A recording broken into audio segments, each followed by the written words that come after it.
Bon après-midi tout le monde, bienvenue aujourd'hui à notre webinaire éducatif sur la recherche et les essais cliniques sur le myélome multiple.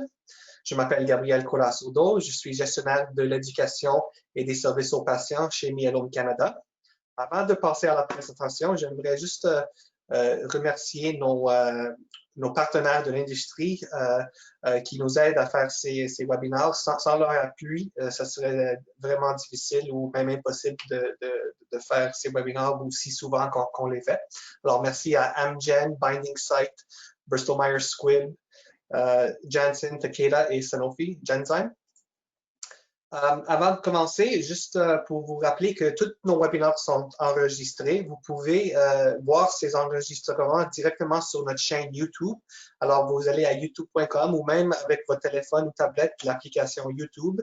Dans la barre de recherche, vous tapez Myélome Canada ou Myeloma Canada et un des premiers résultats que vous voyez, ce serait notre chaîne YouTube. On peut s'abonner en cliquant sur ce bouton ici. Et une fois qu'on est abonné, on peut aussi s'inscrire à des notifications avec cette petite cloche ici. Chaque fois qu'on met une nouvelle vidéo sur notre chaîne YouTube, vous recevez une petite notification qui vous disent que la vidéo est en ligne et c'est une bonne façon de ne pas manquer des présentations qu'on fait. Vous pouvez aussi avoir accès à notre chaîne YouTube de notre site web, alors myelome.ca. Vous cliquez dans le menu sur ressources. Un autre menu va s'ouvrir. Vous cliquez après sur vidéo éducative et ça vous apporte à notre chaîne YouTube. Comment poser des questions? Alors, comme tous nos webinaires, on peut poser des questions, pas à haute voix, mais vous pouvez les taper. Je vais recevoir les questions et je vais les poser à notre présentateur à la fin du webinaire. Alors, comment est-ce qu'on fait ça? Alors, qu'est-ce qu'on voit sur l'écran? C'est vraiment la vue d'un ordinateur PC ou un ordinateur Mac. Sur votre tablette ou sur votre téléphone, vous avez une fonction question ou un bouton question.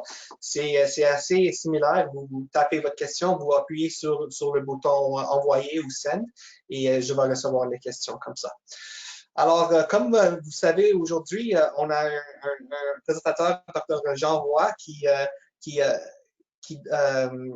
fait, quand Myélome Canada a fait ses débuts, était une personne qui nous a aidé et inspiré beaucoup.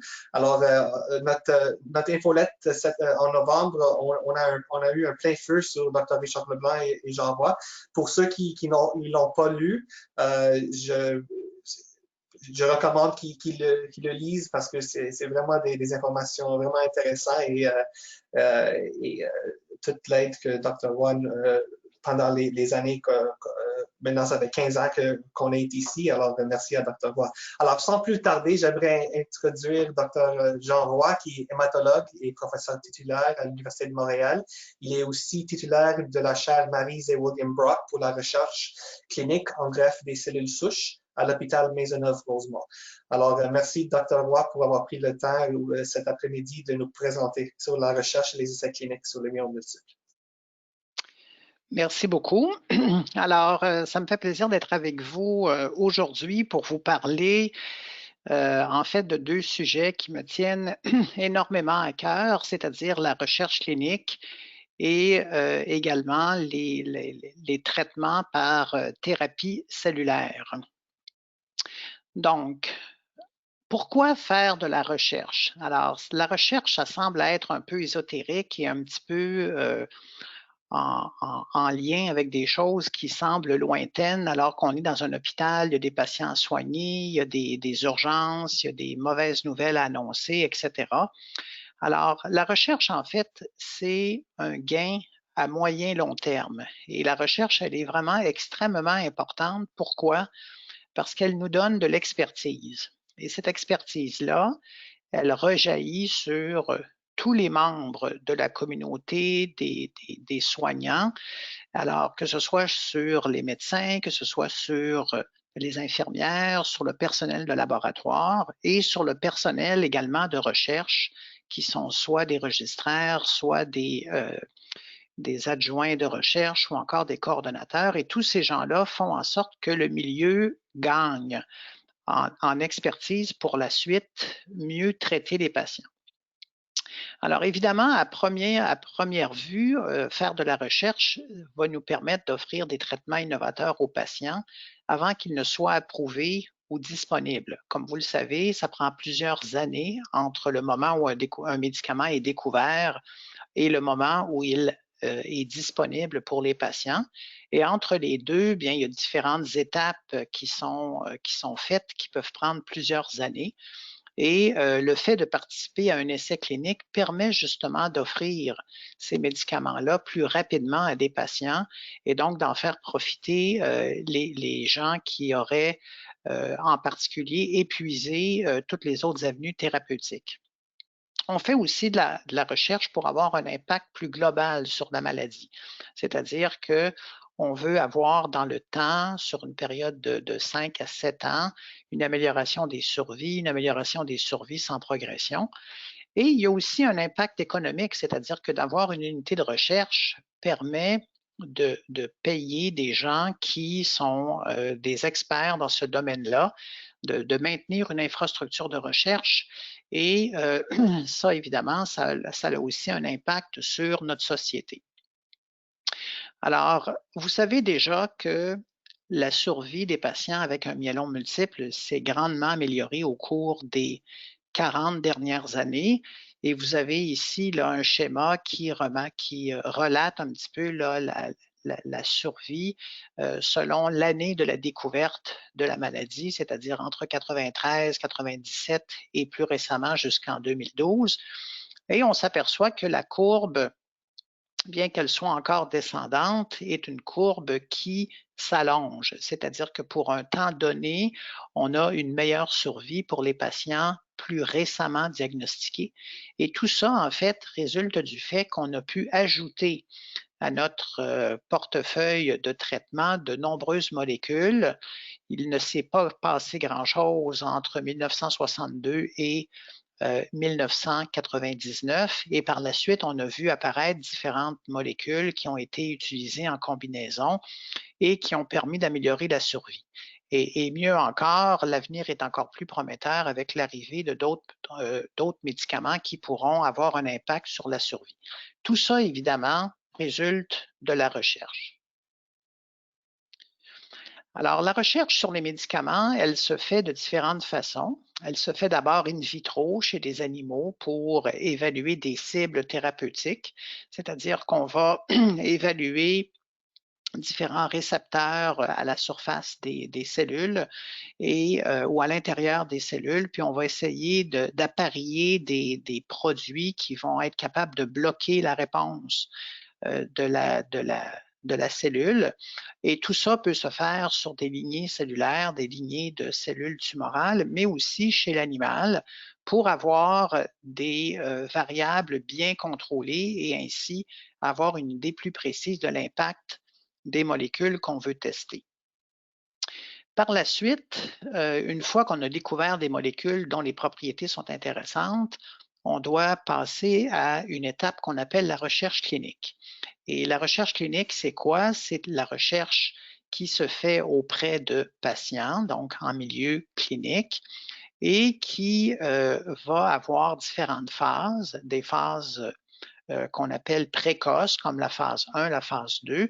Et si les résultats initiaux sont prometteurs, on va aller vers une étude de phase 3 qui va comparer la nouvelle molécule ou les nouveaux agents découverts avec les traitements standards pour pouvoir déterminer s'il y a là un changement dans le traitement de la maladie.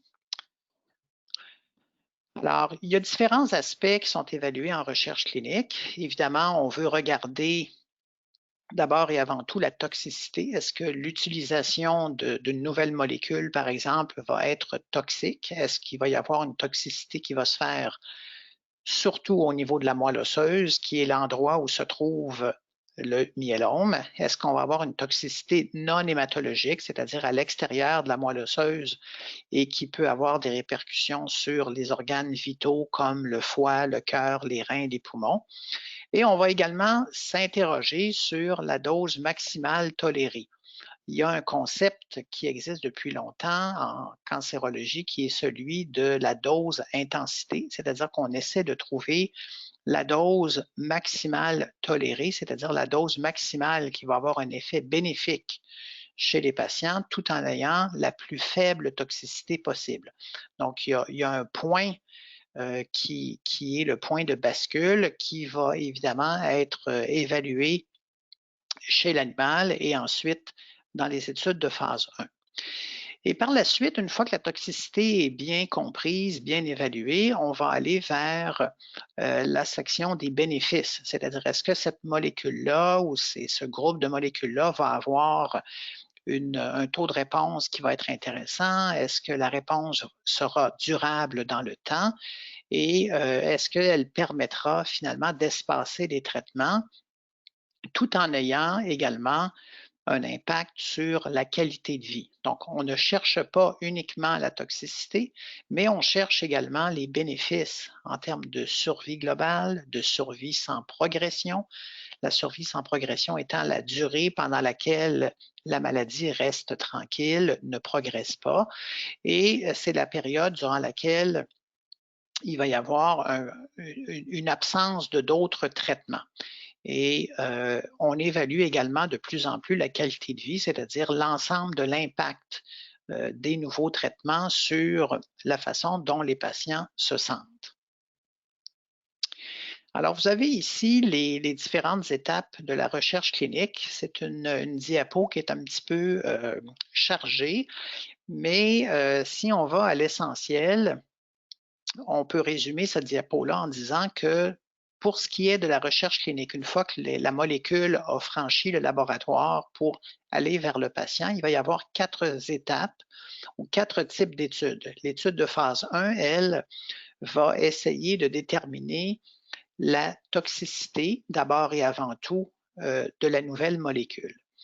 Et cette étude-là va être faite sur un nombre restreint de patients, souvent des petits groupes de patients de 3, où on va donner une dose, évaluer la toxicité, puis aller vers un autre groupe de 3 patients jusqu'à temps qu'on rencontre une toxicité qu'on juge inacceptable.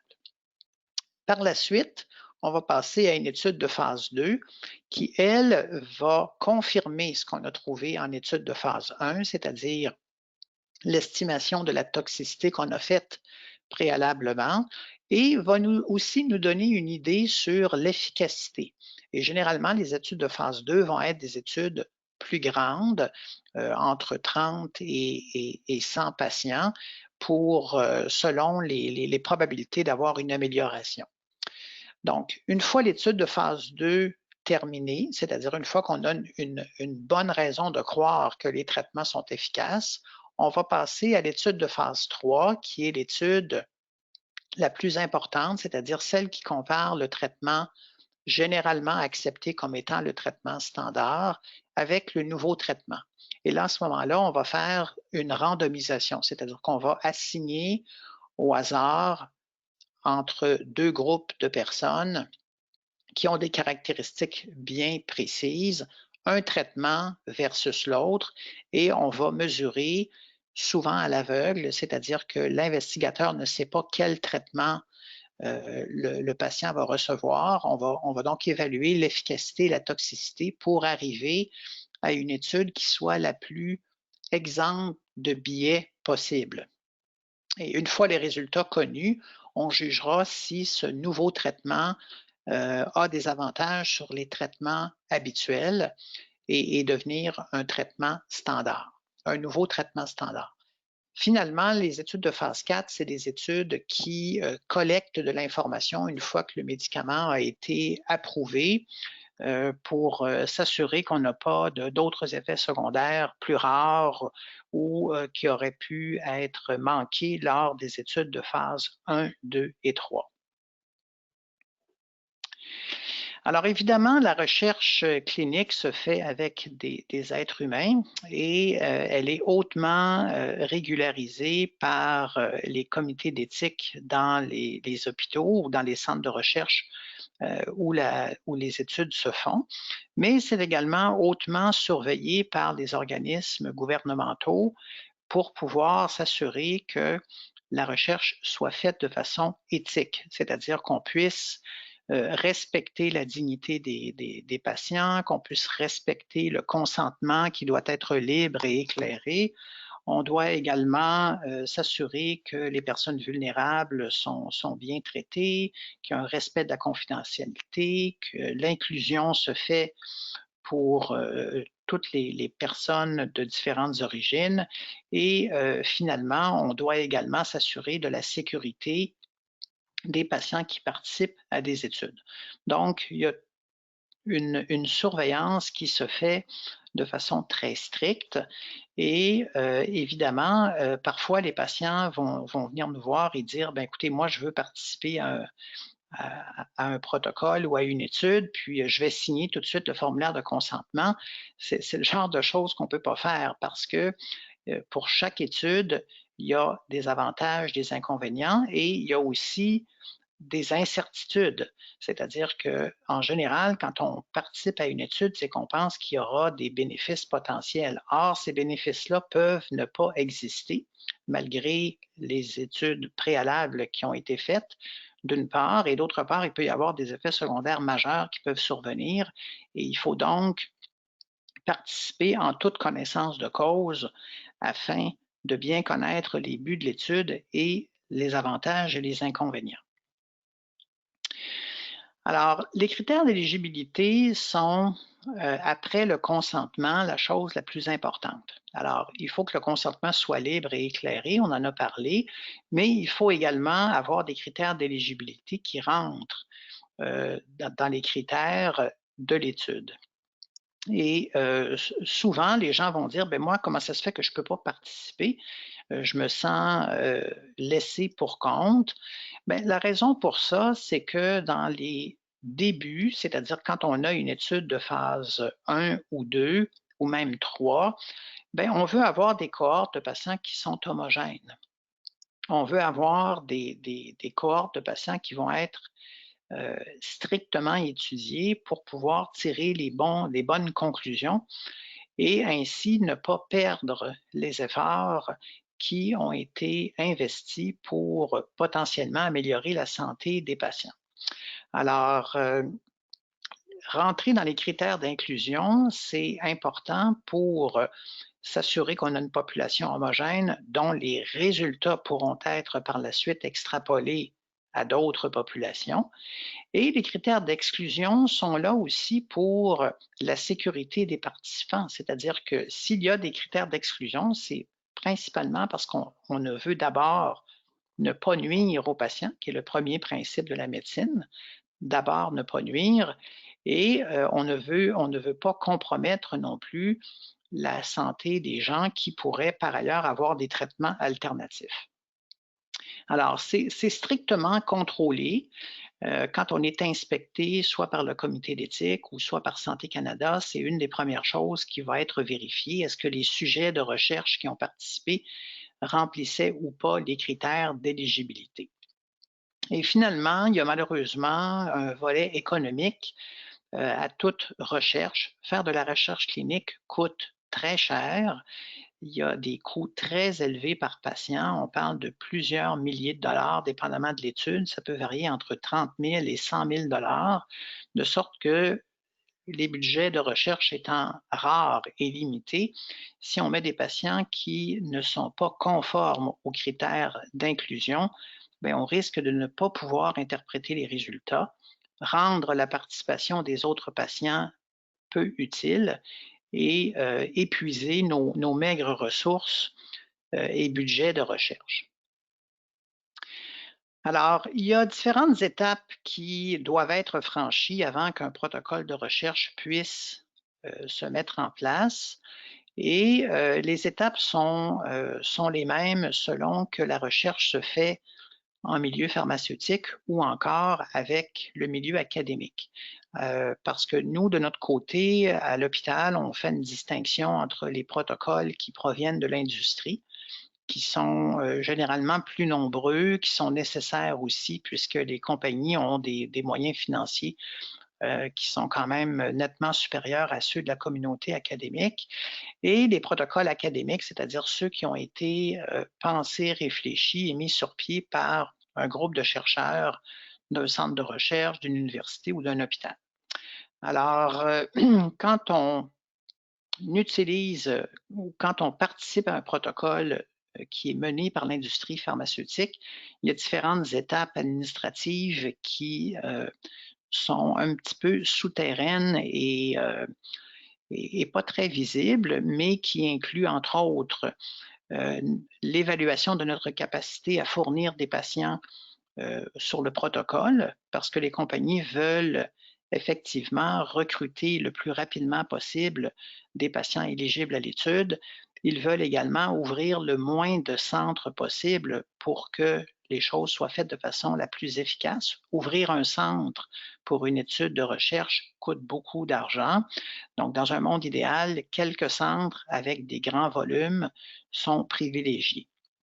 Ensuite, on doit négocier un contrat pour regarder tous les coûts et les sujets qui participent à une recherche clinique engendrent beaucoup de coûts, c'est-à-dire qu'il y a des examens supplémentaires, il y a généralement des visites supplémentaires, il y a des prises de sang, il y a des ponctions de moelle, il y a des marqueurs, il y a toutes sortes de choses qu'on fait qu'on ne ferait pas d'habitude. Évidemment, tout ça coûte de l'argent et donc il faut s'assurer que notre centre n'en perde pas.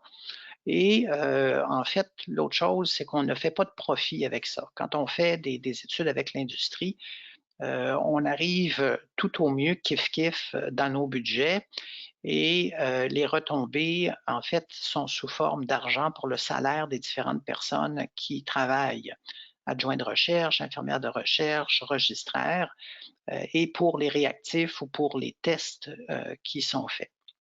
Le médecin ou l'investigateur n'a pas de salaire ou n'a pas d'argent suite à la conduite d'une étude avec l'industrie. Une fois qu'on s'est entendu sur les coûts, une fois qu'on s'est entendu sur la possibilité de fournir des patients selon un nombre raisonnable, il y a une visite d'initiation, c'est-à-dire que la compagnie envoie des représentants pour parcourir le protocole, s'assurer que notre personnel de recherche, de même que les assistants de recherche comprennent bien le déroulement du protocole et puis qu'évidemment, le protocole a été approuvé par le comité d'éthique. Et par la suite, il va y avoir le recrutement, il va y avoir des suivis et il va y avoir également des échanges constants avec le comité d'éthique de l'hôpital pour pouvoir ajuster les choses qui pourraient survenir en cours de route, des effets secondaires, des complications, etc. Alors, lorsque la recherche clinique est initiée par un investigateur, on a une énorme quantité de travail qui, elle aussi, est souterraine, c'est-à-dire qu'au début, on doit d'abord se réunir, reviser la littérature, discuter de la question scientifique la plus importante à poser, et par la suite, écrire un protocole. Alors, écrire un protocole, c'est un peu comme écrire un livre de recettes, c'est-à-dire que on doit exposer les raisons pour lesquelles on pense que l'étude est importante, donc quelle est la rationnelle. On doit également mentionner les critères d'inclusion, d'exclusion. On doit mentionner la tenue de l'étude. On doit inclure évidemment une portion statistique pour l'analyse des résultats escomptés et inclure une feuille de route avec tous les tests, quels qu'ils soient, que ce soit des prises de sang, des ponctions de moelle, des rayons X, des questionnaires de qualité de vie pour que la feuille de route soit la plus facile à comprendre par le personnel de recherche. Une fois que ça c'est fait, bien, il faut avoir la lettre de non-objection ou Non-Objection Letter de Santé Canada qui revise le protocole à l'intérieur de 30 jours pour s'assurer que c'est conforme à l'éthique et à la régulation en vogue au Canada. Et on doit également, parallèlement à ça, également obtenir l'approbation du comité d'éthique. Une fois que tout ça est fait, bien, on va avoir à mettre en place également un comité de sécurité, c'est-à-dire qui est composé généralement de 3 médecins qui sont non impliqués dans l'étude, qui vont avoir accès à toutes les données en temps réel et à chaque fois qu'il se passe un événement majeur, il y a également des rencontres statutaires pour reviser tous les résultats et donner un accord à poursuivre l'étude. Donc, tout ça, ce sont les mêmes étapes que lorsqu'on a une étude avec l'industrie, mais ces étapes-là sont à la charge finalement du ou des investigateurs du centre de recherche, ce qui requiert évidemment une équipe de professionnels permanents pour pouvoir mener à bien ces études-là. Alors, en ce qui concerne la recherche sur le myélome au Canada, on a plusieurs centres, évidemment, qui sont distribués dans toutes les provinces canadiennes avec des collaborateurs qui sont même au nombre de plus de 30 personnes. Et ces collaborateurs-là fonctionnent de façon très harmonieuse, entre autres à développer une banque de données sur les patients atteints de myélome multiple. Nous, à Maisonneuve, on avait débuté notre propre banque de données pour les patients avec myélome environ 1 année et demie avant celle de la Banque nationale. On collabore avec eux pour envoyer les données également. Et tout ça nous permet d'avoir des statistiques fiables pour nos patients traités au Canada, puisque on n'a pas exactement accès aux mêmes médicaments que nos collègues européens ou américains. On veut également collaborer pour des études de phase 1 ou de phase 2 pour recruter le plus rapidement possible des patients d'un peu partout au Canada afin d'arriver à des résultats scientifiques le plus rapidement possible. Alors, l'expertise canadienne, même si on est un grand pays avec une faible population, elle est variée et c'est tant mieux. Pourquoi? Parce que chacun essaie de regarder la réalité avec une lunette différente et ainsi essayer à trouver des solutions à des problèmes complexes. Et vous avez ici la liste des expertises qui sont retrouvées dans chacun des centres, comme la génomique à Calgary, l'évaluation de la maladie résiduelle minime à Montréal et à Toronto, les mécanismes de résistance à Calgary, à Toronto, la thérapie cellulaire à Montréal, etc. Bref, on ne peut pas tout faire et en général, on préfère aller de façon verticale, c'est-à-dire d'utiliser certains axes de recherche puis d'aller le plus profondément possible plutôt que de s'étendre et de chercher dans tous les sens. Alors, si on rentre maintenant dans ce qui se fait à l'hôpital Maisonneuve-Rosemont, alors évidemment, il y a de la recherche pharmaceutique, il y a également de la recherche clinique originale, c'est-à-dire qui est faite grâce à des investigateurs principaux qui sont Dr Richard Leblanc et moi-même, avec des collaborateurs qui sont nombreux.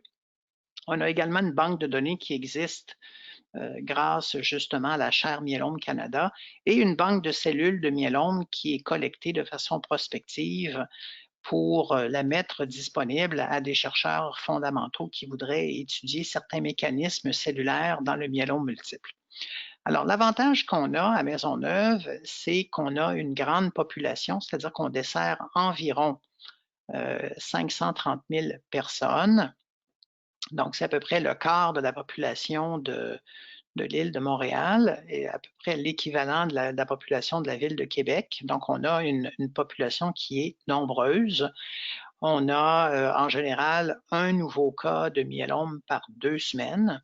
Et on a également une clinique spécialisée où on regroupe tous les patients avec un myélome multiple avec 3 ou 4 médecins spécialisés dans ce domaine-là pour essayer d'une part d'uniformiser les traitements, d'autre part aussi pour faire la promotion de la recherche, puisque c'est beaucoup plus facile de la faire lorsqu'on a des cliniques spécialisées que lorsque les patients sont distribués dans différentes cliniques.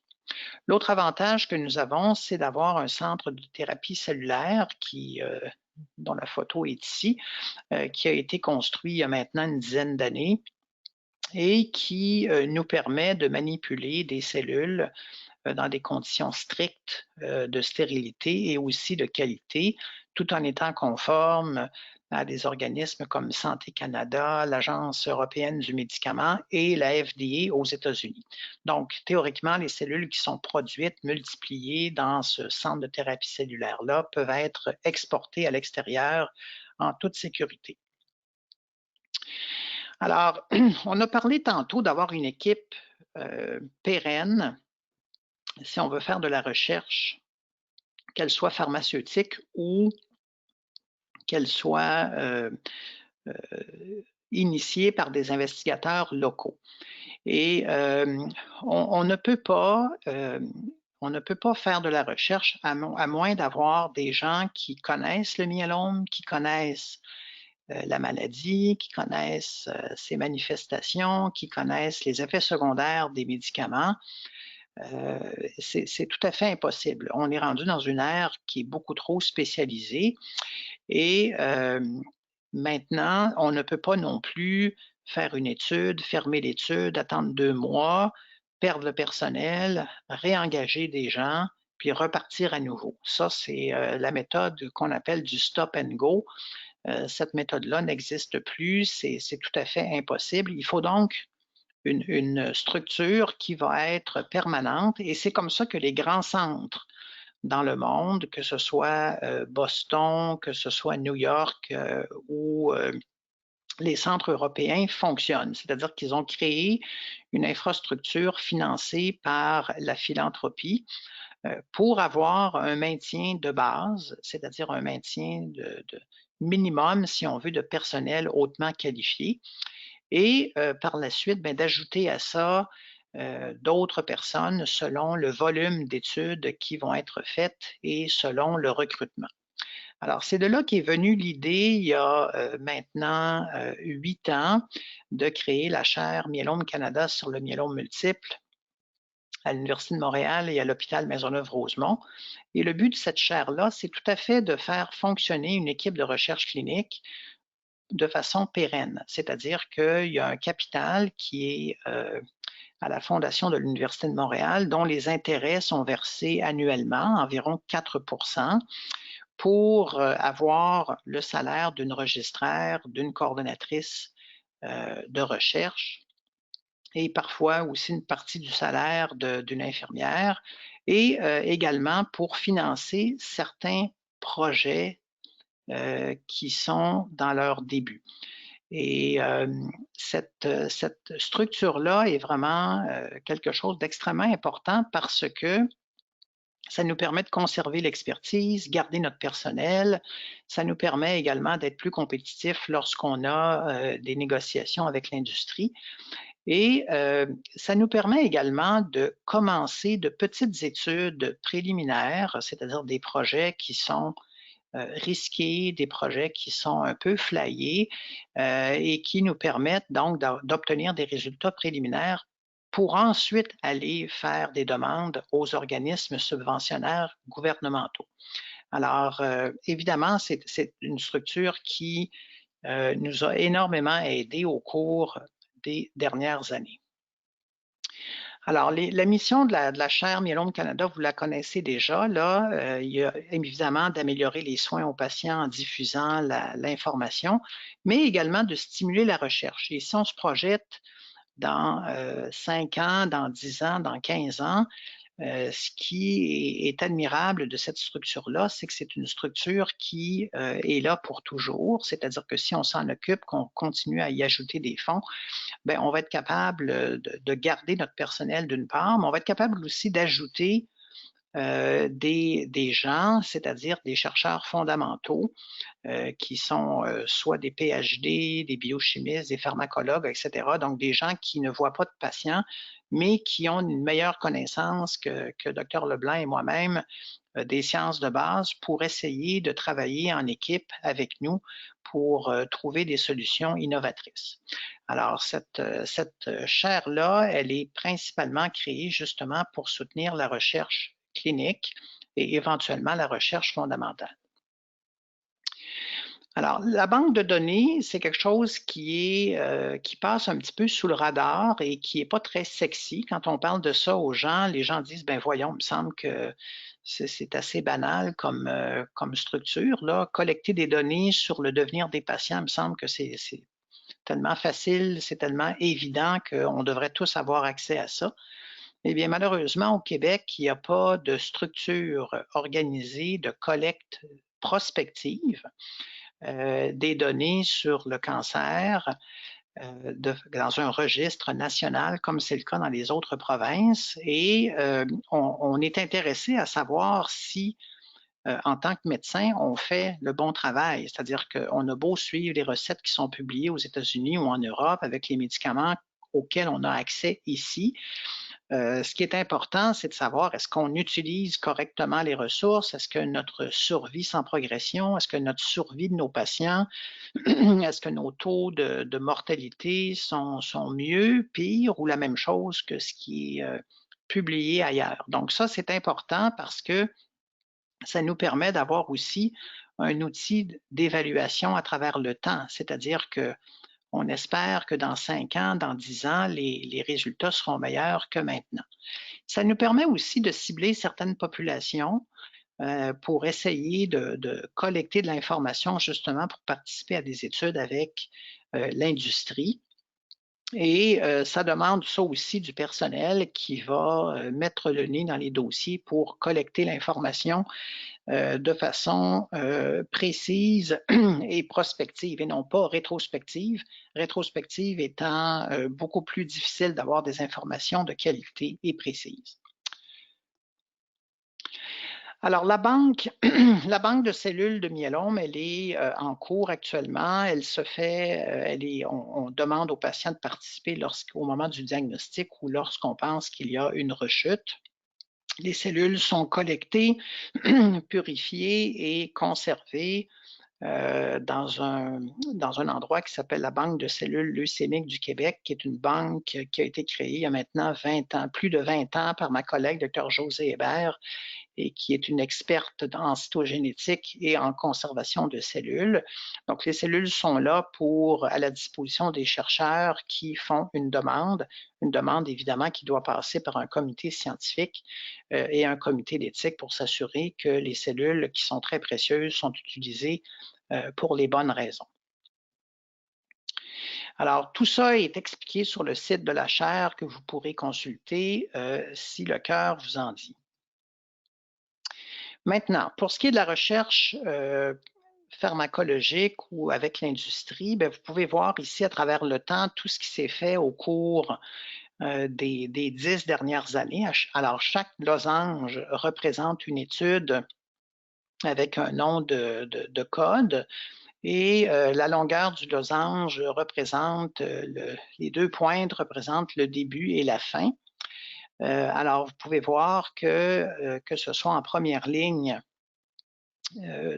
c'est-à-dire au moment de la découverte de la maladie, pour les patients qui ont besoin d'une greffe ou non, ou encore lorsque la maladie rechute. Il y a plusieurs études qui ont été faites en collaboration avec l'industrie, mais aussi certaines études qui ont été faites par les investigateurs locaux, entre autres l'étude HMR 001, l'étude HMR 007, l'étude HMR 003.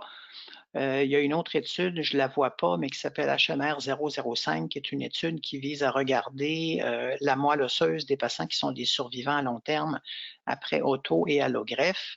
Bref, il y a un mélange des deux, puis ça, c'est très bien d'avoir de la diversité pour arriver à des protocoles qui sont ouverts à un plus grand nombre de patients possible.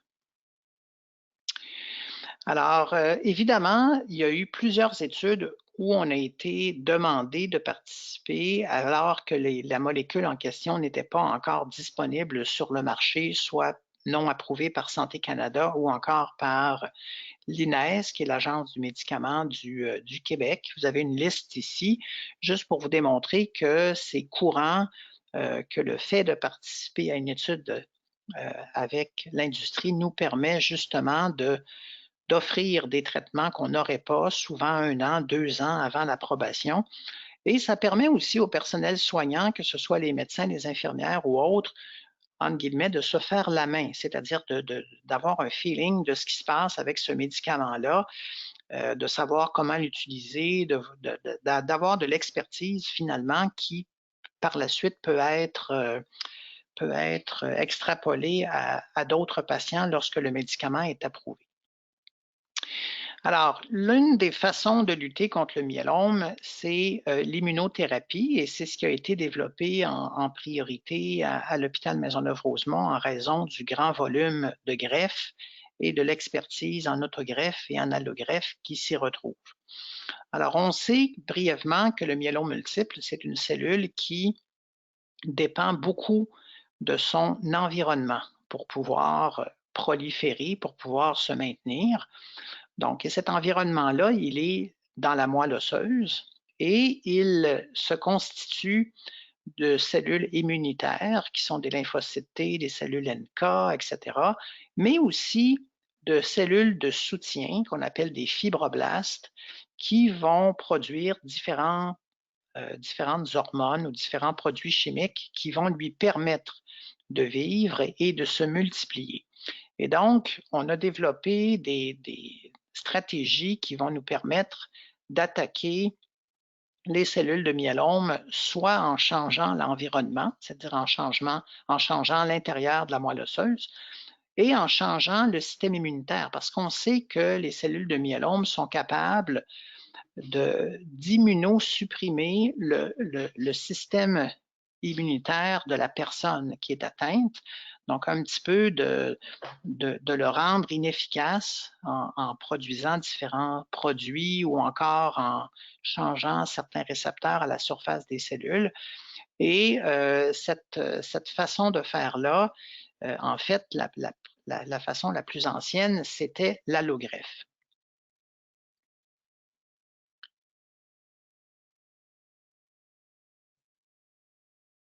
Alors, l'allogreffe, ça a été la première immunothérapie et rapidement, pour faire une allogreffe, le mot allo veut dire autre, ben, il nous faut un donneur, il nous faut un receveur. Et le donneur peut être un membre de la famille, peut être une personne compatible qui est complètement étrangère.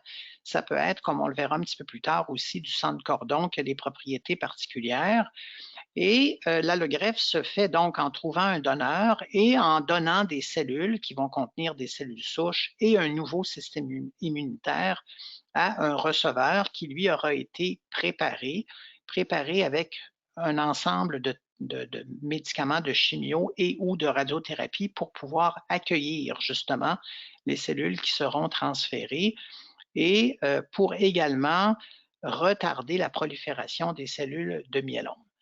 Et même si cette technique d'allogreffe est utilisée depuis maintenant une cinquantaine d'années, il reste que dans un contexte de myélome, ça reste une technique qui a ses avantages et ses inconvénients.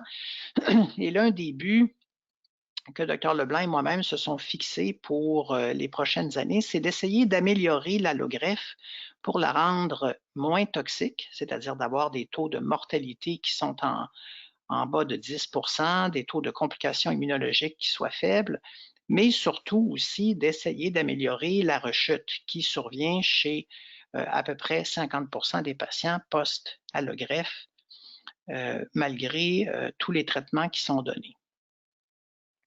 Alors, il y a eu plusieurs études en thérapie cellulaire à l'hôpital Maisonneuve-Rosemont. Je les ai nommées ici. Vous pourrez les lire. Il y a des choses qui sont en cours, des choses qui sont terminées. On pourrait même rajouter à ça notre protocole d'autogreffe en externe qui existe depuis maintenant une quinzaine d'années, qui a été repris par d'autres centres au Canada.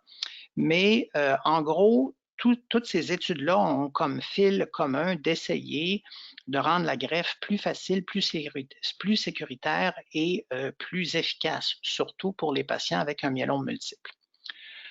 On sait depuis longtemps, et ça, ce sont des données très anciennes qui ont été publiées au début des années 2000, mais avec des patients qui avaient été greffés au cours des années 90, au moment où on n'avait pas grand-chose à offrir aux patients. Et ce qu'on sait, c'est qu'à long terme, c'est-à-dire avec un suivi de 10 à 15 ans, on a une survie sans progression, ce qui est présent ici en bleu, d'à peu près de l'ordre de 25 à 30% chez les patients qui ont reçu des traitements qu'on jugerait maintenant inadéquats avec les nouvelles molécules.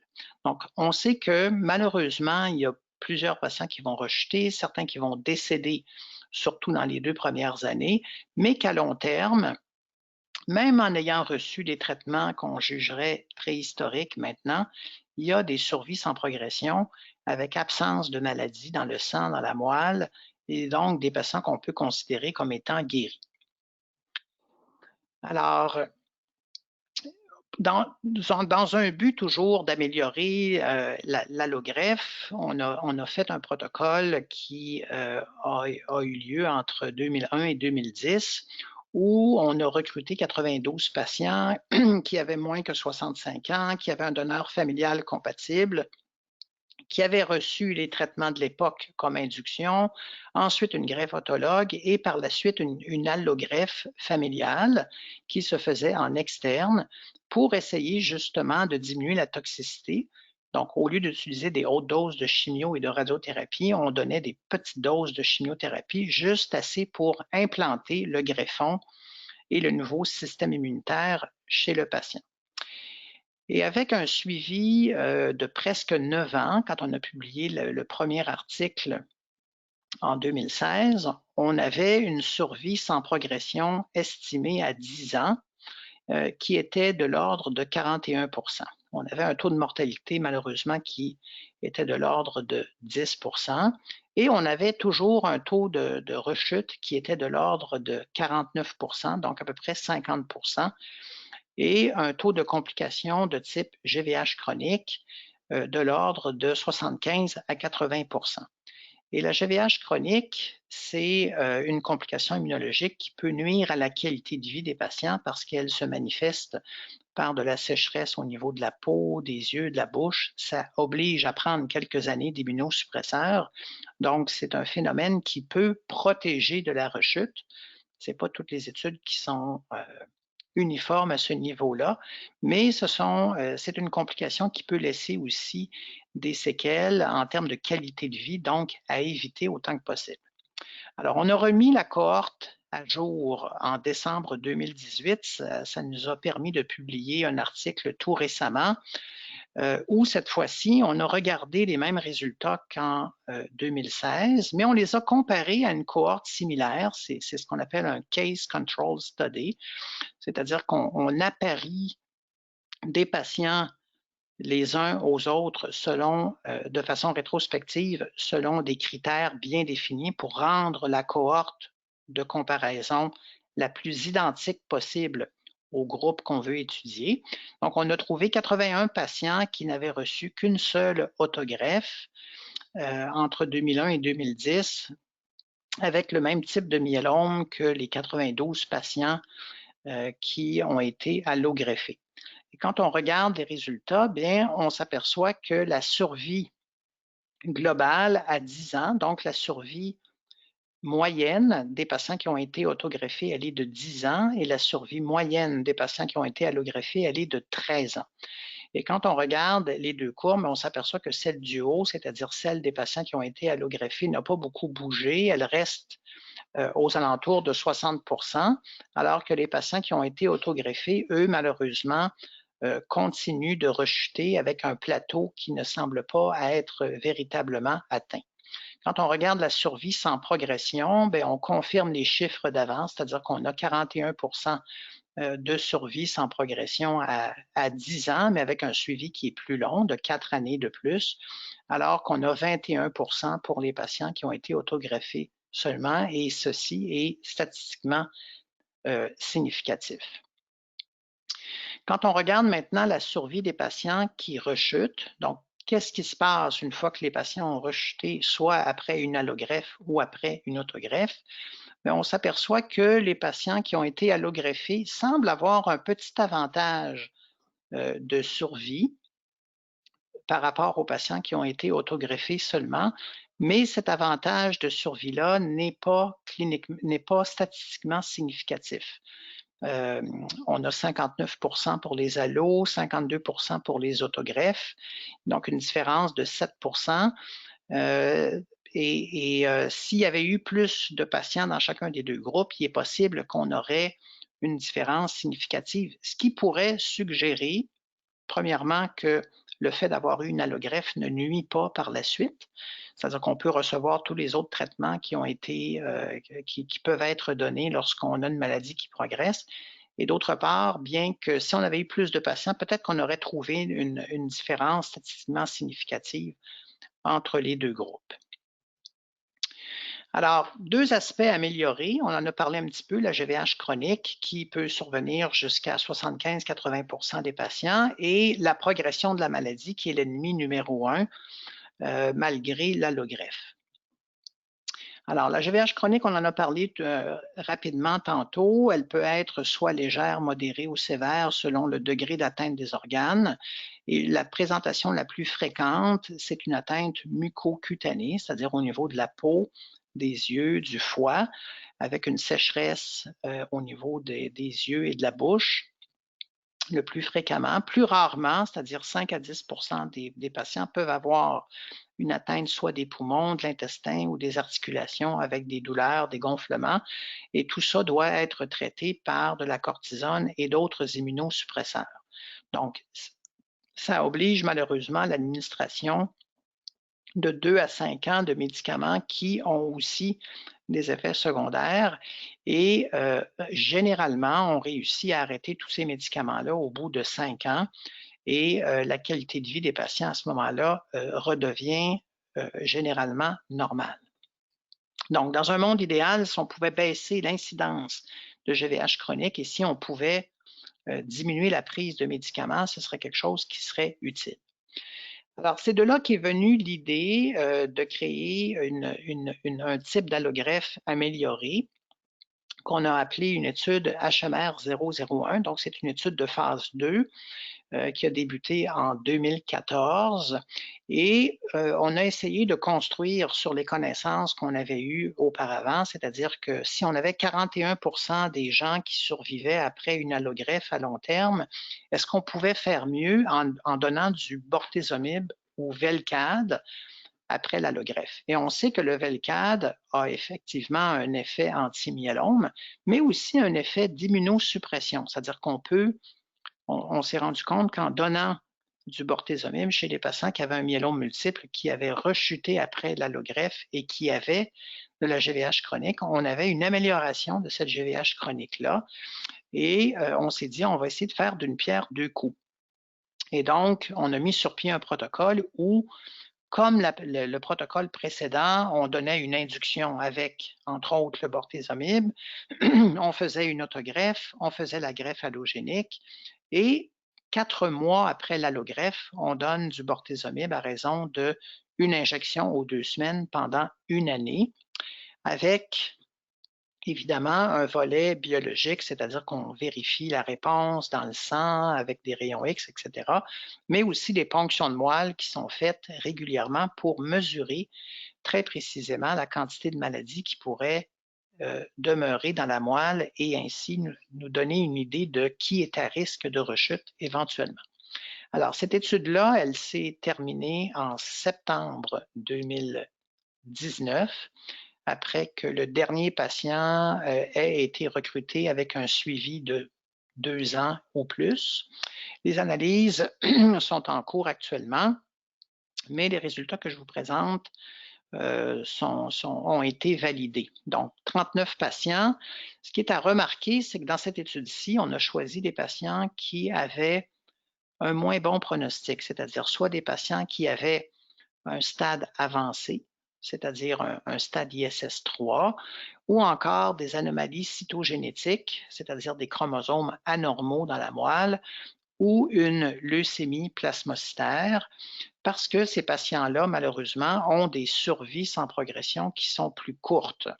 Et de ce fait, on a voulu essayer d'améliorer la vie de ces gens-là en priorité. L'autre chose qu'on a faite, c'est de cibler des patients jeunes. jeune étant défini comme étant âgé de 50 ans et moins. Pourquoi? Parce que biologiquement, les jeunes patients ne sont pas différents des patients plus âgés, mais la maladie les frappe à un moment de vie active où ils ont un travail, une famille, des jeunes enfants, et ce sont les patients qui malheureusement auront perdu le plus grand nombre d'années de vie à cause de la maladie. Donc, en utilisant ces critères-là, on est arrivé donc avec 39 patients d'éligibles. Et quand on regarde la réponse, on a des critères de réponse qui sont très rigoureux selon un organisme qui s'appelle le International Myeloma Group. Donc, en regardant les résultats, on a dans la moelle une disparition complète des cellules de myélome chez 64% des patients. Et on voit qu'avec le temps, soit que les patients vont bien, c'est-à-dire que la maladie disparaît de la moelle, ou encore la maladie persiste et malheureusement, il survient une rechute par la suite.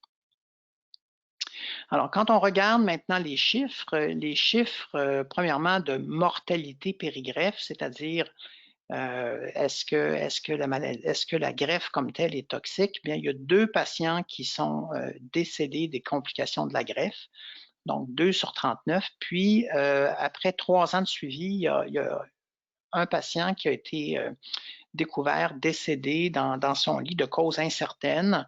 Il n'y a pas eu d'autopsie, on ne connaît pas la cause de ce décès-là, mais parce que le patient était sous étude, on doit donc le compter, ce qui fait un taux de mortalité de 12%. Quand on regarde le taux de rechute, il est actuellement à 48%, ce qui ressemble en tout point à la courbe de l'étude précédente que je vous ai montrée, celle de la greffe qui avait été faite entre 2001 et 2010. Toutefois, il faut se rappeler que les patients greffés entre 2001 et 2010 ne sont pas les mêmes que ceux qui ont été greffés dans cette étude-ci, ceux-ci étant à moins bon pronostic. Donc, on pourrait s'attendre à ce que les résultats soient en fait même moins bons. Et le fait d'avoir des résultats qui soient à peu près identiques, pour nous, ça nous envoie 2 messages. Le premier, c'est que le fait d'avoir des mauvais chromosomes semble pas être un problème après l'allogreffe. Autrement dit, l'allogreffe est capable d'effacer la présence de ces mauvais chromosomes-là. Et le deuxième message, c'est que si on a des patients qui sont à moins bon pronostic et qu'on leur offre une survie qui ressemble à l'ancien groupe, ce serait déjà pas si mal. C'est pas parfait, mais ce serait déjà pas si mal. La survie globale à 5 ans, elle est de 80% et la survie sans progression, elle est à 41%, comme le chiffre que je vous ai mentionné. Alors, pour ce qui est de la GVH chronique, elle est moindre.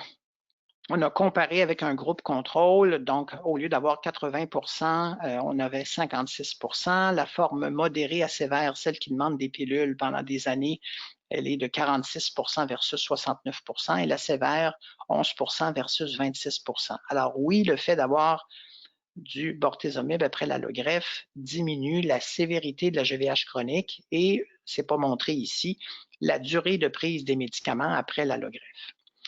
Et comme je le mentionnais tantôt, on a regardé les sous-types de chromosomes anormaux. Ici, c'est ce qu'on appelle l'anomalie 17P. Ça, c'est s'il n'y a aucune anomalie du tout. Alors, on a des différences qui ne sont pas significatives, ce qui milite en faveur, même si les chiffres sont petits, ce qui milite en faveur du fait que l'allogreffe peut effacer, si on veut, l'élément moins favorable d'avoir un chromosome anormal. L'autre chose importante, c'est que quand on regarde avec les ponctions de moelle et qu'on compte le nombre de cellules anormales avec une méthode très précise qu'on appelle la cytométrie de flux, qui est capable de détecter une cellule par 100 000, on s'aperçoit que le fait de ne pas avoir de cellules de myélome dans la moelle, soit avant l'allogreffe ou 3 mois après l'allogreffe, diminue de façon importante les chances de rechute. Alors ça, c'est la première fois qu'on démontre ça dans un contexte d'allogreffe. C'était connu en autogreffe, mais cette trouvaille-là est importante parce que, d'une part, ça soulève la question, est-ce qu'on devrait offrir l'allogreffe à des patients qui ont de fortes chances de rechuter? Est-ce qu'on devrait simplement greffer ceux qui ont une absence de maladie avant l'allogreffe? Et d'autre part, l'autre question, c'est est-ce qu'on devrait agir justement après l'allogreffe avec d'autres médicaments pour tenter de diminuer? Ou encore mieux, d'arriver avec des protocoles de chimiothérapie avant l'allogreffe qui soient plus efficaces, plus puissants pour qu'il y ait encore plus de monde qui soit MRD avec très peu de cellules avant l'allogreffe. Alors, en conclusion, cette étude-là, bon, elle a été bien tolérée, il n'y a pas eu de toxicité inattendue. On a une diminution de la GVH chronique, on a une bonne qualité de vie. Il y a eu plusieurs questionnaires qui ont été remplis, j'en ai pas parlé, mais la qualité de vie des patients sur le protocole est la même qu'une population témoin. Il y a quand même un taux important de gens qui ont eu une absence de cellules dans la moelle post-allogreffe et ces résultats-là doivent être compilés, analysés pour être éventuellement publiés en début d'année prochaine. Maintenant, l'autre protocole auquel on s'est intéressé, c'est celui du sang de cordon. Et rapidement, le sang de cordon, c'est une source de cellules souches qui existe depuis maintenant la fin des années 80. On sait que ce qu'il y a dans un sang de cordon est très différent de ce qu'il y a dans un greffon de moelle osseuse ou encore de cellules souches sanguines. Et on sait que les gens qui ont reçu des greffes de sang de cordon ont moins de maladies du greffon contre l'autre chronique. On parlait tantôt d'une incidence qui pouvait être de l'ordre de 50 à 75 %. En présence de sang de cordon, l'incidence de GVH chronique, elle est d'à peu près de 10 %. L'autre chose, c'est qu'il semble y avoir également moins de rechutes pour les patients qui avaient une leucémie et qui avaient des pré-leucémies. Et on n'a jamais pu vraiment utiliser le sang de cordon en contexte de myélome parce qu'il y a peu de cellules souches dans un greffon de cordon. Et donc, ça mène à une récupération lente des globules blancs, des globules rouges et des plaquettes après la greffe, avec un taux de mortalité qui est plus élevé que la greffe ordinaire, où ça se situe aux alentours de 8 à 10 %. En greffe de cordon, on a un taux de mortalité qui tourne aux alentours de 15 à 20 %, ce qui n'est pas vraiment acceptable. Alors, il y a mon collègue à l'Université de Montréal, Dr Guy Sauvageau, qui a découvert une nouvelle molécule qui s'appelle UM171. Cette molécule-là permet l'augmentation du nombre de cellules souches in vitro. Donc, quand on cultive un cordon pendant 7 jours en présence de la molécule, on est capable d'augmenter jusqu'à 35, voire 40 fois le nombre de cellules souches. Mais on a aussi d'autres cellules qui accompagnent les cellules souches qui sont des cellules immunitaires qui ont des propriétés antitumorales. Donc, c'est un nouveau greffon, un nouveau type de greffon qu'on a voulu tester chez les patients avec un myélome multiple à moins bon pronostic. Alors, c'est là qu'on a commencé une nouvelle étude en mai 2018 en utilisant la molécule UM171. Donc, c'est une étude de phase 1 qui tend vers le 2. Et cette étude-là, en fait, était basée sur les hypothèses que le fait d'utiliser un greffon plus riche avec plus de cellules souches permettrait d'une part d'avoir une récupération plus rapide, moins d'infections, moins de jours de fièvre, pour nous permettre de bénéficier des avantages potentiels, c'est-à-dire moins de GVH chronique, avec une meilleure qualité de vie, moins de prise de médicaments, moins de visites après la greffe et possiblement aussi une diminution de la rechute. Parce que quand on utilise des greffons qui ont des discordances antigéniques, comme c'est souvent le cas pour le myélome multiple, on a généralement des taux de rechute qui sont plus faibles dans d'autres maladies comme la leucémie et la pré-leucémie. Alors, l'étude a été mise en place d'une part avec des traitements de chimiothérapie faible ou de radiothérapie combinée faible avant l'allogreffe et avec un sang de cordon cultivé en laboratoire pour 7 jours. Le cordon est reçu, il est décongelé, il est séparé en cellules souches, qui sont les cellules CD34 qu'on va mettre en culture. Le reste du greffon est congelé et les deux produits cellulaires vont être réinfusés au jour 0 et au jour +1 de la greffe après avoir reçu, comme j'ai dit, une préparation de chimio et ou de radiothérapie. Alors, étant donné que c'est une étude quand même exploratoire, on a tenté de sélectionner des patients qui avaient des pronostics qui étaient moins bons pour essayer justement de leur faire bénéficier de cette thérapie-là. Donc, on a pris des patients qui avaient des anomalies chromosomiques, qui avaient soit une leucémie plasmacytaire ou des stades avancés, ou de multiples anomalies chromosomiques et qui, évidemment, acceptaient de participer tout en ayant un greffon de cordon qui soit acceptable pour qu'on puisse le mettre en culture et par la suite obtenir un bon greffon. Et la raison pour laquelle on a choisi les critères d'inclusion, ça a été basé sur ce qu'on appelle le stade ISS et le stade RISS, qui démontrent que les patients qui ont des stades plus avancés ont des survies sans progression ou encore des contrôles de maladie qui vont être plus courts. C'est ce que le graphique ici démontre, que les patients qui n'ont pas les anomalies chromosomiques. Alors, l'étude est en cours actuellement. Évidemment, c'est quelque chose qui est encore très, très préliminaire. Le suivi médian de la cohorte de 17 patients est de l'ordre de 13 mois. C'est un suivi extrêmement court. On a commencé avec des doses très faibles de chimio et de radiothérapie en espérant pouvoir le faire en externe. On s'est aperçu que finalement, les cellules ne prenaient pas aussi rapidement qu'on le voulait, parce que s'il y a un retard de prise du greffon, il peut y avoir aussi un retard de lutte contre le myélome. On a augmenté avec une toxicité secondaire qui ne nous plaisait pas tout à fait. Donc, on a rediminué un petit peu et le régime de préparation avant la greffe est à mi-chemin entre les deux premiers que j'ai mentionnés. On donne une immunosuppression aussi qui est basée sur la littérature de San-Cordon.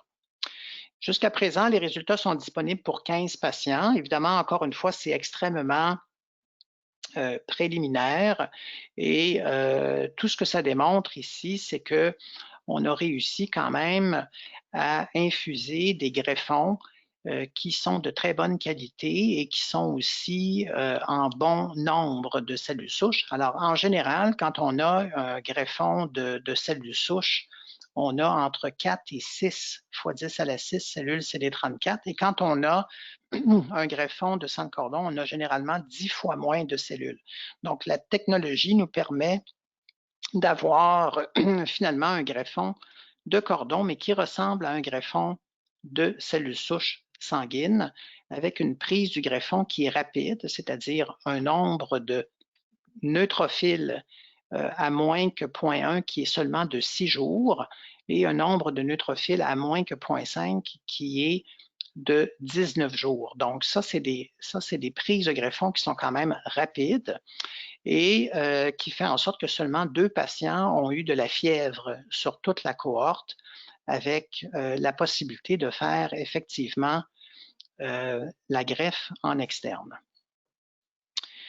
Alors, en résumé, j'ai dépassé mon temps de 9 minutes. La survie des patients atteints d'un myélome multiple, elle s'est améliorée. Pourquoi? Parce qu'il y a eu des décennies de travail qui a été fait. Elle s'est améliorée en quantité et en qualité aussi. On a appris à donner les bons médicaments aux bonnes doses, au bon moment pour avoir le moins d'impact possible en termes d'effets secondaires.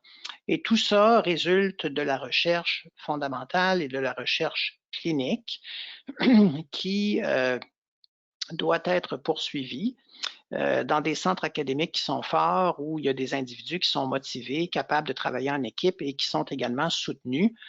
Et rien n'est possible, comme je vous l'ai démontré, sans la participation des patients, de l'industrie et aussi de la philanthropie. Alors, je vais m'arrêter ici et prendre vos questions. Merci, Dr. Roy. Il y a beaucoup d'informations qu'on a appris aujourd'hui. Pour commencer, on a un commentaire, quelqu'un qui vous remercie de porter la magnifique veste de Myélome Canada. Je pense que vous savez c'est qui a dit ça. Oui, tout à fait. C'est tout à fait volontaire, d'ailleurs. Ouais. Alors, merci pour ça. Et alors, la première question, c'est moi qui va la poser parce que j'ai une question. Alors, l'allogreffe, vous avez expliqué que l'étude que vous avez faite, c'était plutôt pour les patients qui sont jeunes, qui ont plus à perdre. Dans le futur, est-ce que vous pensez que ce type de protocole pourrait être offert à des patients un peu plus vieux? Ben, en fait les patients jeunes me tiennent beaucoup à cœur parce que c'est des patients qui sont les plus impactés par la maladie. On sait que l'âge moyen au moment du diagnostic pour un myélome multiple, ça tourne aux alentours de 65 ans. Et bon, si on veut être mathématique, l'espérance de vie des hommes au Québec, c'est 80, des femmes, c'est 84. Et qu'on est capable d'avoir en moyenne une survie de l'ordre de 7-8 ans, peut-être même plus avec les molécules qui s'en viennent, ben, on aura déjà fait un bon bout de chemin. Par contre, si le diagnostic survient à 40 ans, j'ai un patient qui a fêté ses 30 ans avec une douleur dans les hanches, puis s'est trouvé avec un myélome multiple, je trouve que ces patients-là ont besoin d'une thérapie personnalisée. Et de façon un peu paradoxale, c'est des patients qui sont les plus en forme, qui sont les plus capables de participer à des protocoles de traitement agressifs. Et là, ce qu'il faut faire, ben, c'est qu'il faut personnaliser. C'est-à-dire que théoriquement, pour une allogreffe, l'âge limite, c'est 65 ans. Donc, c'est quand même un âge assez avancé. Toutefois, ce n'est pas l'âge qui est le plus important, ce sont les comorbidités. C'est-à-dire qu'on a maintenant appris à grader l'atteinte des différents organes avec tout un système qui a été reproduit à de multiples reprises dans de multiples centres. Et si on a une mauvaise santé, ben, je pense que l'allogreffe, ce n'est pas une bonne idée parce que là, le risque de complications augmente et on a plus à perdre qu'à gagner. Et l'autre chose aussi, c'est que une des choses qui me frappe, c'est qu'on n'a pas encore déterminé la meilleure façon de faire l'allogreffe. C'est quoi la façon la plus efficace avec le moins d'effets secondaires, avec la plus grande tolérabilité pour les patients? C'est un petit peu ce qu'on essaye de trouver avec tous ces protocoles-là, parce que on demeure convaincu que même si on dit que la maladie est incurable, moi, je crois que certains patients sont guéris grâce à l'allogreffe. Et quand on a des patients qui ont des survies de 20 ans, 22 ans, 17 ans, sans aucune espèce de maladie nulle part, ben, qu'est-ce que ça prend de plus pour dire qu'ils sont guéris? Là, on a des courbes que je vous ai montrées qui sont des courbes avec des plateaux. Puis si on disait, ben, voici 92 patients qui ont des leucémies aiguës, ben, les gens diraient, parfait, tu as 41% de guérison chez tes leucémies aiguës. Alors, l'âge n'est pas le seul facteur. Il faut regarder l'ensemble du tableau. Okay, merci beaucoup. Ça répond bien à la question. Il y a une question ici simplement qui demande si c'est trop tard pour participer à la recherche avec le sang de cordon. Ben, en fait, pour l'instant, oui, parce que l'étude est sur le point de se terminer. On visait à recruter 18 patients. On en a recruté 17. Et là, il va y avoir une phase d'analyse et de réflexion au cours des prochains mois pour décider qu'est-ce qu'on veut faire exactement. Une des choses qui frappe avec le sang de cordon, c'est premièrement, c'est que c'est plus exigeant, un petit peu plus exigeant que prévu. C'est-à-dire qu'au cours des 6 premiers mois, il y a plus de GVH aigu qu'avec des cellules souches sanguines. La GVH n'est pas plus sévère, mais elle se présente parfois de façon un petit peu plus insidieuse. Ça demande des rendez-vous, ça demande du suivi. Mais une fois qu'on a dépassé les 6 à 8 premiers mois, si tout va bien, ça va nettement mieux qu'avec l'autre façon de faire de l'allogreffe, c'est-à-dire qu'on a des patients qui sont en pleine forme et à 1 an, la plupart des gens qui n'avaient pas de complications sont retournés travailler. Donc, là, il va falloir voir et attendre un peu plus longtemps pour connaître l'efficacité. Mais en termes de GVH chronique, en termes de prise de médicaments, en termes de visite à l'hôpital, on est quand même agréablement surpris de ça. Alors, quelle sera la prochaine direction? On est en train de réfléchir à ça. Est-ce qu'on voudra faire une étude de phase 2? La réponse à ça, c'est oui. Quelle forme elle prendra? C'est encore incertain, mais je ne crois pas qu'elle ouvrira, je ne pense pas que réalistement qu'elle pourra ouvrir avant l'été de l'année prochaine. Merci. Un des derniers résultats que vous avez montré, qui était préliminaire, je pense, on a vu qu'il y avait une grande différence entre les numéros de hommes et femmes qui étaient rapportés dans ce tableau. Je me demande, est-ce que, quand on parle de cordon de sang, est-ce qu'il y a comme est-ce que c'est préférable qu'un homme reçoive du sang cordon d'un homme ou est-ce que la performance est un peu mieux avec un autre type de sang de cordon? Est-ce qu'on joue avec ces types de choses?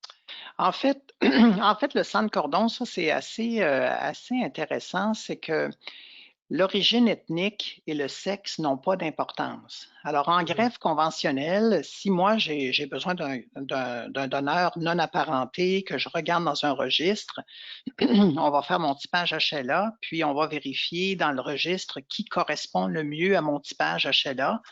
Et naturellement, ça va être un patient caucasien, c'est-à-dire un patient de race blanche qui va m'être apparié parce que la distribution des antigènes HLA varie selon nos origines ethniques.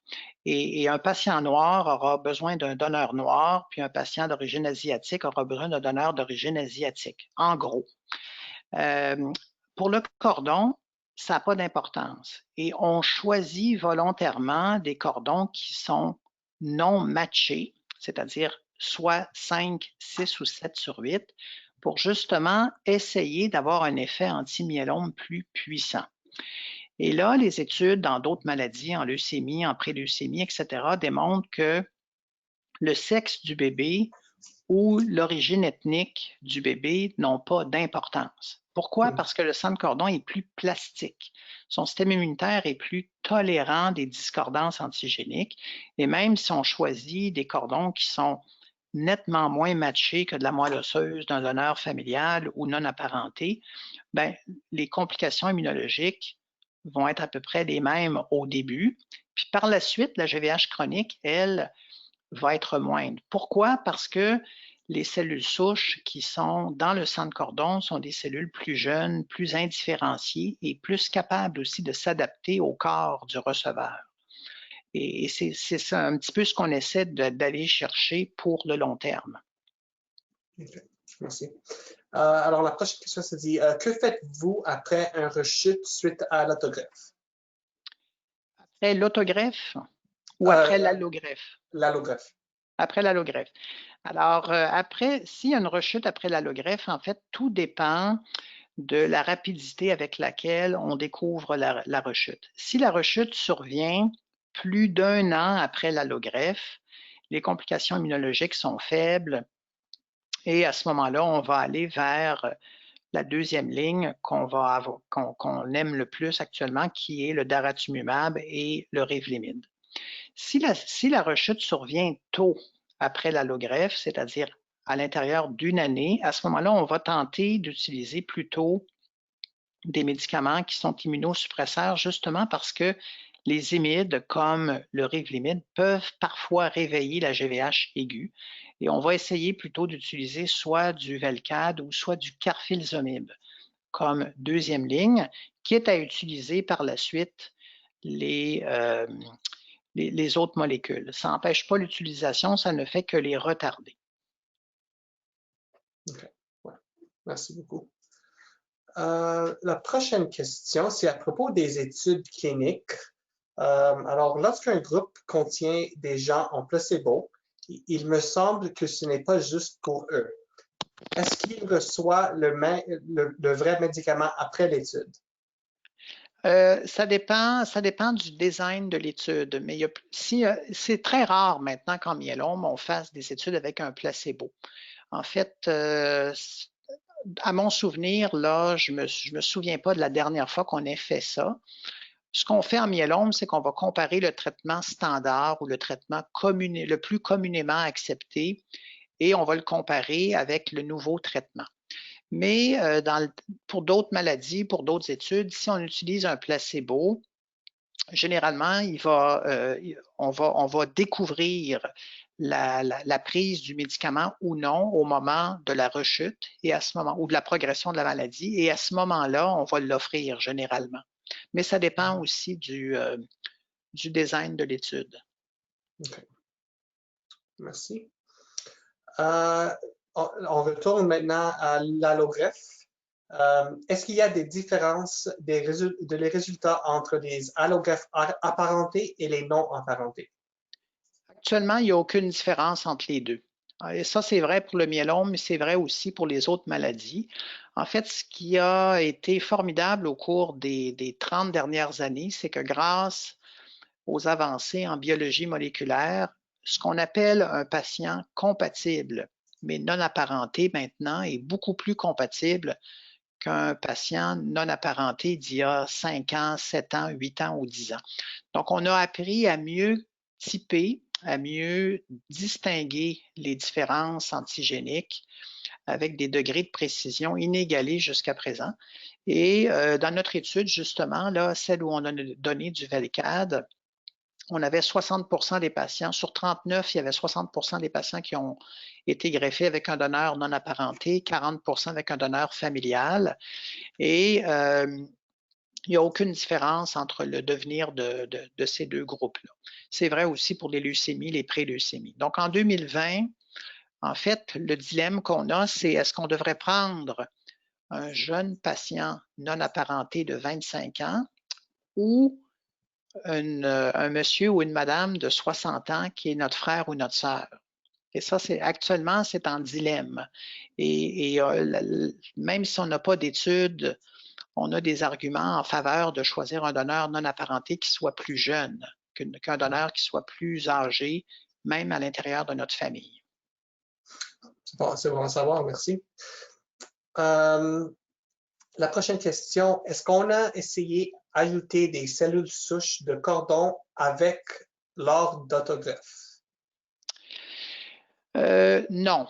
En fait, cette façon de faire-là, ce serait d'utiliser des CAR T-cells plus précocement, en fait. Parce que ce qu'on essaie de faire avec les CAR T-cells, c'est de rapprocher les cellules de myélome du système immunitaire pour pouvoir augmenter leur destruction. Et en fait, les CAR T-cells, c'est probablement une forme de greffe plus spécifique, plus précise, plus sélective en termes d'effet. Et là, l'avenir nous dira lequel utiliser et surtout à quel moment. Parce que actuellement, les études ont été faites chez les patients qui avaient vécu plusieurs épisodes de rechute. Et donc, l'efficacité, elle est de courte durée. Et comme ça coûte pas mal cher à manufacturer, etc., il y a deux questions qui se posent. La première, c'est pourquoi attendre si longtemps pour les utiliser? Pourquoi pas les utiliser, en fait, au moment où le patient est post-autogreffe, là où la maladie est la plus faible possible? Et l'autre chose aussi, c'est de l'utiliser à un moment où le système immunitaire du patient est encore bon. Parce qu'on sait que plus le temps passe, plus le système immunitaire du patient qui est atteint de myélome va s'affaiblir. Et on va perdre donc un axe d'attaque de la maladie. Et ça, je pense que c'est pas très bon. Donc, à mon avis, les CAR T-cells, l'endroit où j'aimerais les voir utilisés, c'est rapidement après l'autogreffe, au moment où la maladie est la plus faible possible, comme moyen d'avoir finalement encore moins de maladies. Et on sait très bien que moins on a de maladies dans la moelle, plus longue sera la rémission. Il y a des CAR T-cells allogéniques aussi qui s'en viennent, Oui. qui pourraient être faits.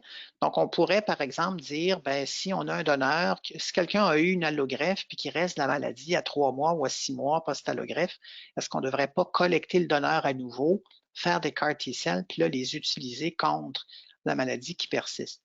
L'idée avec l'allogreffe, c'est qu'on change l'environnement médulaire complètement. On fait un reset, si on veut, complet de la moelle osseuse. Puis c'est peut-être ça, finalement, qui guérit une minorité de patients plus que l'effet direct du nouveau système immunitaire qu'on infuse. OK. Merci beaucoup. La prochaine question, ça se dit, vous n'avez pas parlé de l'anadomide dans les traitements. Est-ce que c'est trop tôt pour les connaître? Je ne suis pas sûr si cette question, est-ce que vous comprendrez la question? Je ne suis pas sûr que je comprends la question, non. Ouais, Toi, je n'ai pas parlé de Revlimid dans les traitements. Est-ce que c'est trop tôt pour les connaître, pour connaître les résultats? Ben, dans quelle circonstance? C'est ça, je vois. C'est tout que la question n'est pas complète. Je suis pas sûr. On va passer à la prochaine question. Simplement, mais OK. Est-ce que les effets antitumoraux de greffon sont plus forts sur un donneur plus jeune? Ou est-ce que c'est le contraire? Oui. En fait, la raison pour laquelle on s'intéresse aux donneurs plus jeunes, il y en a deux. La première, c'est que les études ont démontré que les cellules qui sont transfusées avec un donneur plus jeune ont plus de capacité à s'adapter au corps du receveur et de ce fait, il va y avoir moins de complications immunologiques comme la GVH aiguë et la GVH chronique. L'autre raison, c'est que plus le donneur est âgé, plus on a de chances lors de son évaluation de trouver des maladies qui sont passées inaperçues. Chez l'homme, un petit cancer de la prostate, des anomalies de la formule sanguine, etc., etc. De sorte que, généralement, un donneur de plus de 60 ans va être exclu et on va essayer de trouver plutôt des donneurs qui soient plus jeunes. En termes d'efficacité, je n'ai pas de réponse à cette question-là. Je n'ai rien vu à ce niveau-là. Ça reste à démontrer. OK. Alors, vraiment, on a deux petites questions pour finir. La première, c'est est-ce qu'on connaît les causes du myélome? Est-ce qu'on connaît mieux? Est-ce qu'on a plus de données en 2020 qu'on avait peut-être l'année dernière? Qu'est-ce qui cause le myélome? Non, on n'a malheureusement pas de réponse à cette question-là. OK. Et alors, dernièrement, on peut finir avec cette question ici, comme c'est le temps de la COVID. Est-ce que les patients qui ont eu une allogreffe peuvent recevoir le vaccin COVID et est-ce que c'est un vaccin vivant? Bon, alors, à ma connaissance, celui de Pfizer, c'est un vaccin qui est mort. En allogreffe, tous les patients peuvent recevoir un vaccin qui est mort sans problème pour leur santé. Le défi, c'est l'efficacité. Plus on est proche de l'allogreffe, moins les chances que le vaccin fonctionne. Et en général, quand on a eu une allogreffe, on recommence la vaccination à 6 mois après l'allogreffe, justement pour laisser du temps au système immunitaire de s'installer, de redevenir fonctionnel. Et on ne donnera pas de vaccin vivant avant 2 ans après la greffe, à condition que les médicaments immunosuppresseurs soient arrêtés. Parce qu'à ce moment-là, le système immunitaire pourrait ne pas être capable de gérer le virus qui est vivant et on pourrait donc inoculer la maladie. Pour ce qui est du COVID, en fait, on n'a encore aucune recommandation à cet effet-là dans la population de greffés, que ce soit autologue ou allogreffés. Il y a des sociétés savantes qui sont en train de se pencher là-dessus. Il va y avoir des recommandations qui ne seront pas basées sur la science. On n'aura pas le temps de faire des études, je crois. Ça va être basé sur ce qu'on connaît des autres types de vaccins. Donc, probablement qu'il y aura, oui, un OK pour vacciner, mais ce sera à un moment donné, un petit peu plus tard, un peu plus tardif. Et ce qui sera important, comme on le dit toujours, c'est de vacciner l'entourage, c'est-à-dire qu'il faut créer une immunité de masse autour des patients qui ont été greffés. Donc, tous ceux qui vivent sous le même toit, tous ceux qui voient le patient de façon régulière, ces gens-là devront être vaccinés pour justement ne pas attraper la maladie de façon asymptomatique et la transmettre aux patients. Ça, c'est dans un premier temps, ça va être très important. Par la suite, je présume qu'on va utiliser les mêmes recommandations à peu près 6 mois post-allogreffe. Même chose post-autogreffe, le temps que le système immunitaire puisse se rétablir un peu. OK. Alors, avec ça, Dr. Roy, je vous remercie encore d'avoir pris le temps aujourd'hui pour cette présentation. Je rappelle à tout le monde que c'était enregistré, alors on peut toujours revoir les diapositives. Alors, je vous souhaite une bonne fin de journée. Merci beaucoup et merci à tous. Bonne soirée. Bye bye. Bonne soirée.